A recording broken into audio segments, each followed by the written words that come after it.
सैयद इब्राहिम कैसे बने रसखान, जानिए कैसे हुआ रसखान को कन्हैया से प्रेम। रसखान का था ऐसा श्री कृष्ण प्रेम कि उन्होंने श्रीमद् भागवत का फारसी में कर दिया अनुवाद।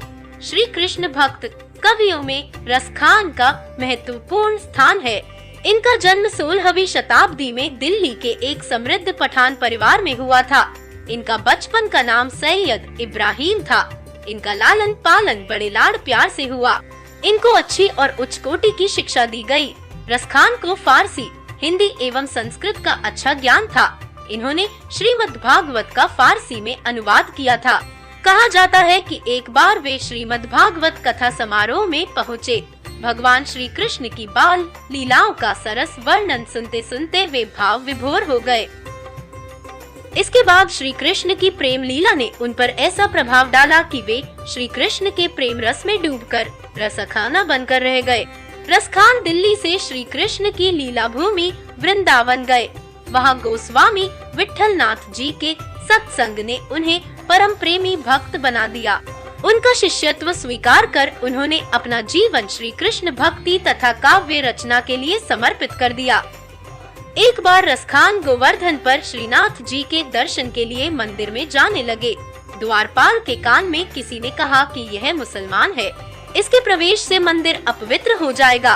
वह यह नहीं समझ पाया कि मुसलमान परिवार में जन्म लेने के बावजूद यह श्री कृष्ण भक्ति में पक कर रसखान बन चुके हैं। द्वारपाल ने उन्हें मंदिर में नहीं जाने दिया। वे 3 दिन तक मंदिर के द्वार पर भूखे प्यासे पड़े रहे और श्री कृष्ण भक्ति के पद गाते रहे।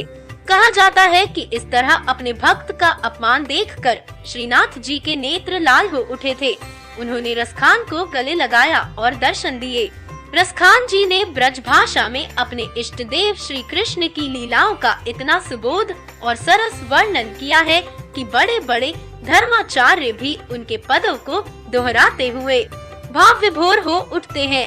भक्त कवि रसखान ने जहां अपने इष्ट देव श्री कृष्ण के अनुपम सौंदर्य का वर्णन किया है, वहीं उनकी ललित लीलाओं की विभिन्न झांकियां प्रस्तुत कर भक्त जनों को अनूठे प्रेम रस में डुबो देने में वे पूर्ण सक्षम रहे हैं।